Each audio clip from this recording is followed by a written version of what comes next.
So, hello everyone, this is CS Anitya Saraf, your friend, mentor and coach for audit and law. So, कैसे हैं आप? उम्मीद कर रहा हूँ कि आप बहुत अच्छे हैं, बहुत बढ़िया हैं एंड आपकी प्रिपरेशंस बहुत अच्छी चल रही है। और चलो मिलकर हम लोग आपके प्रिपरेशंस को और अच्छा करते हैं।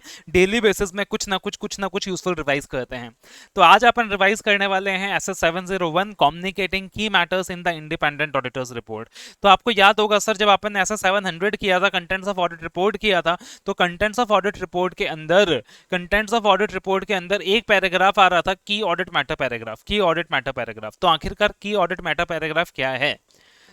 तो अब देखना, ऐसा 701 स्टैंडर्ड क्या कहता है।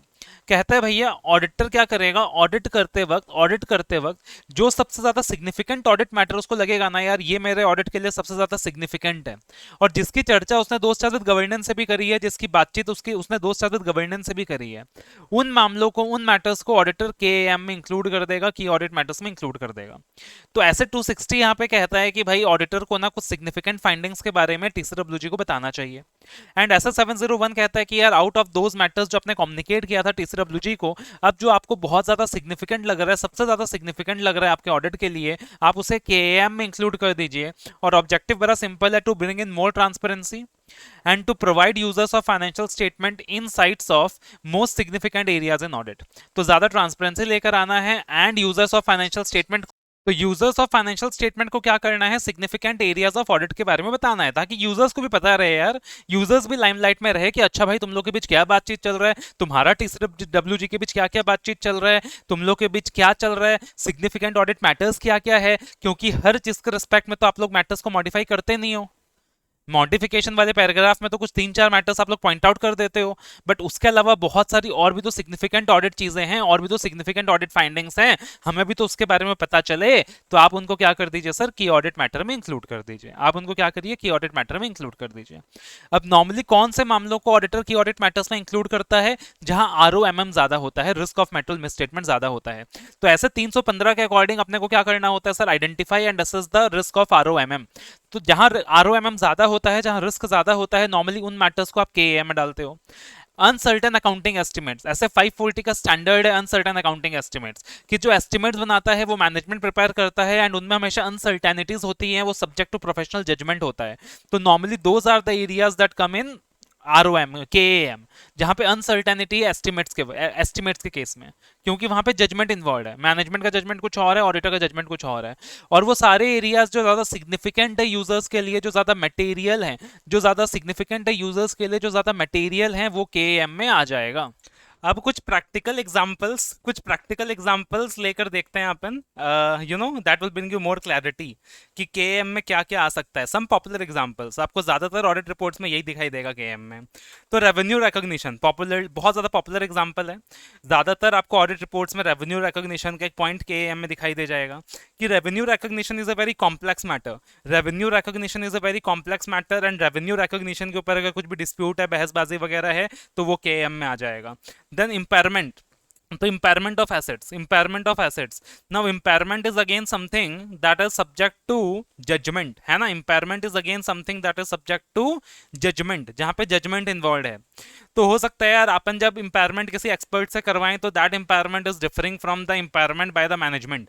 तो इम्पेयरमेंट के अगेन फिर से जजमेंट्स इन्वॉल्व है, कौन सा कैश जनरेटिंग यूनिट है, कौन सा कैश जनरेटिंग यूनिट नहीं है, कितना इम्पेयरमेंट होना चाहिए, कितना नहीं होना चाहिए। तो नॉर्मली इम्पेयरमेंट रिलेटेड डिस्कशंस भी केएम का पार्ट बन जाते हैं। देन वैल्यूएशन, वैल्यूएशन एक ऐसा एरिया है जहां पे as auditors we are not expert, कि मैं जा रहा हूं, मुझे गोल्ड का वैल्यूएशन करना है, मुझे फाइनेंशियल इंस्ट्रूमेंट का वैल्यूएशन करना है, तो वहां पे that is again a matter of subjectivity. तो दैट इज समथिंग कि जो केएम का जो पार्ट बन सकता है। इनकम टैक्स रिलेटेड कुछ कॉम्प्लेक्स मैटर्स हो सकते हैं, जिसके बारे में अपन केएम में बता सकते हैं। रिलेटेड पार्टी ट्रांजैक्शंस के बारे में कुछ, रिलेटेड पार्टी ट्रांजैक्शंस के कंप्लीटनेस एंड एक्यूरेसी को लेकर कोई मुद्दा है, जिसके बारे में केएम में बता सकते हैं। अनसर्टेन अकाउंटिंग एस्टिमेट्स एक पॉइंट है, जिसको लेकर अपन केएम में बता सकते हैं। fraud risk factor, any kind of fraud risk factor, that is something that can be included in the KAM। अब देखना, वैसे तो एक एग्जांपल और बनता है यहाँ पे, uncertainty with respect to going concern. एक एग्जांपल और बनता है यहाँ पे sir, uncertainty with respect to going concern, कि गोइंग कंसर्न को लेकर कोई भी अनसर्टेनिटी है, तो वो भी तो बहुत ज्यादा सिग्निफिकेंट ऑडिट मैटर है, इनफैक्ट इन सबसे ज्यादा सिग्निफिकेंट ऑडिट मैटर है। तो सर वो भी तो KAM होना चाहिए। बात तो सही है बॉस, ये भी KAM है। ये भी के एम है। मगर अगर गोइंग कंसर्न की बात करें सर, तो जब भी गोइंग कंसर्न की रिपोर्टिंग की बात आती है, जब भी गोइंग कंसर्न की रिपोर्टिंग की बात आती है, तो इसका रिपोर्टिंग ऐसे 570 में दिया हुआ है। तो क्योंकि इस मुद्दे का रिपोर्टिंग ऐसे 570 में दिया हुआ है, तो के एम होते हुए भी ये के एम की तरह रिपोर्ट नहीं होगा, ये 570 के अकॉर्डिंग रिपोर्ट होगा, ठीक है ना। उसके अलावा एक चीज ध्यान रखिएगा सर, कोई भी matter that is giving rise to modification, any matter that is giving rise to modification, वो चीज कभी भी के एम में नहीं आएगा। के एम मॉडिफिकेशन का सब्सटीट्यूट नहीं है। ऐसा नहीं हो सकता कि instead of modifying the report आप चीजों को के एम में डाल के छोड़ दे रहे हो।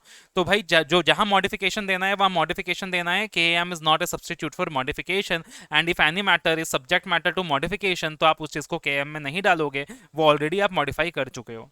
तो this is something you have to remember, this is something you have to remember. कुछ ऐसे केसेस भी हो सकते हैं कि भाई कि आपने डिटरमाइन कर लिया कि मामला के एम है, फिर भी आप उसे के एम मैटर में डिस्क्लोज नहीं करोगे, रीजन बिंग की लॉ मना करता है। लॉ मना करता है पब्लिक डिस्क्लोजर के बारे में, तो लॉ मना करता है तो आप उस मामले को के एम में डिस्क्लोज नहीं करोगे। या फिर अनदर रीजन दैट इज आपको लग सकता है कि भाई उस पर्टिकुलर मैटर को अगर मैं डिस्क्लोज करता हूँ के एम में, तो डिस्क्लोजर का जो बेनिफिट था, जो ट्रांसपेरेंसी का बेनिफिट था, उस बेनिफिट से ज्यादा लॉस होने वाला है, एडवर्स इफेक्ट होने वाला है। The adverse effects of disclosing that matter is going to outweigh the public benefit. तो आपको लगता है यार डिस्क्लोज करने का नुकसान ज्यादा होगा इकोनॉमी में, रादर तो in that particular situation better है कि आप उस चीज को केएम में डिस्क्लोज ना करो। For example any kind of anticipated fraud जिसका कोई एविडेंस नहीं है, कि disclosure might create more panic among the share holders, and उसका कोई सब्सटेंशियल एविडेंस अपने पास है ही नहीं, सिर्फ एक इंडिकेशन है। तो माइट भी ऑडिटर को लग सकता है कि भाई in that situation the adverse effect might outweigh the public benefits, तो आप उस पार्टिकुलर मामले को भी के एम में डिस्क्लोज ना करो। तो ये भी एक क्वेश्चन बनता है यहाँ पे सर्टेन मैटर्स की, भाई आप सर्टेन सिचुएशंस जहाँ पे आपको के एम में डिस्क्लोजर नहीं देना है, कि लॉ या रेगुलेशन मना करता है, या आपको लगता है कि डिस्क्लोज करने का जो एडवर्स इफेक्ट है वो पब्लिक बेनिफिट क्या, वो पब्लिक बेनिफिट को क्या कर जाएगा सर, आउटवे कर जाएगा। जब भी के एम की बात करेंगे, के एम को एसेस करते वक्त हम इन चीज़ों का ध्यान रखेंगे। हायर आर ओ एम में तो के एम में डालेंगे, अनसर्टेन एस्टिमेट्स के रिस्पेक्ट में सिग्निफिकेंट है क्या यूजर्स के लिए, ज़्यादा मटेरियल है क्या, तो इन सारी बातों का सर जी हम लोग ध्यान रखेंगे। ऑब्जेक्टिव क्या था के एम का, to bring in more transparency to provide users of financial statements insight of most significant areas in audit, right. So that is the objective of the key audit matter paragraph. That is the objective of the key audit matter paragraph.